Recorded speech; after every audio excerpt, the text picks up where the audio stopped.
what transducers are and what are the uses. Then we'll go to the applications of ultrasonic waves, a couple of applications we'll see, and then we'll wind up by looking at A scan, B scan and C scan.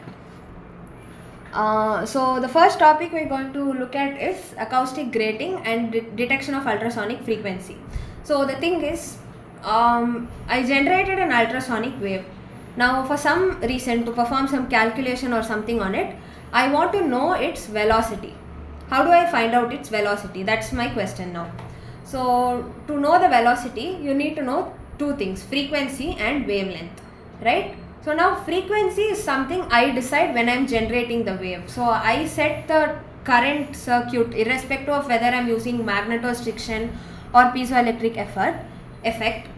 The tank circuit frequency I am deciding, and that is what is going to be the frequency of the ultrasonic wave as well. So frequency is completely under my control. But wavelength is not something I know. Wavelength, it happens to be something. So if I know the wavelength, then I can find out the velocity. So we are going to look at different ways of identifying the wavelength of an ultrasonic wave and hence its velocity. So before we go to the methods, when you generate an ultrasonic wave, this is how it travels in terms of nodes and antinodes.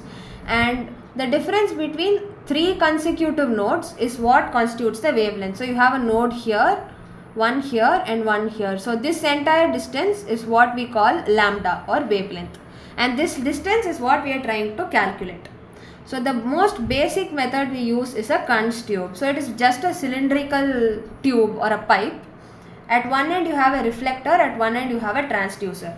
A transducer will be looking into it. For time being, just understand that it is an instrument which can generate ultrasonic waves. So what happens is, I generate a wave using a transducer. It travels in the form of nodes and antinodes and it comes back. It gets reflected by the reflector and comes back. Now wherever there is a node, the air pressure is high and at antinodes it is low. So what I do is, inside this pipe I fill it with chalk or sawdust, chalk powder or sawdust. So what happens is, at the nodes, that is the high pressure regions, the chalk powder gets piled up. So now 3 piles represent 3 consecutive nodes. So the distance between any 3 piles is equal to lambda. So I can find out lambda that way. So that is the Kunz tube method. But the problem with this method is, it's a very clumsy setup. So you hit the tube by mistake, all the piles will get collapsed and then you have to perform the entire thing all over again. So that's the problem. But that is one of the basic ways to calculate the wavelength, and once you have the wavelength, you can identify the velocity.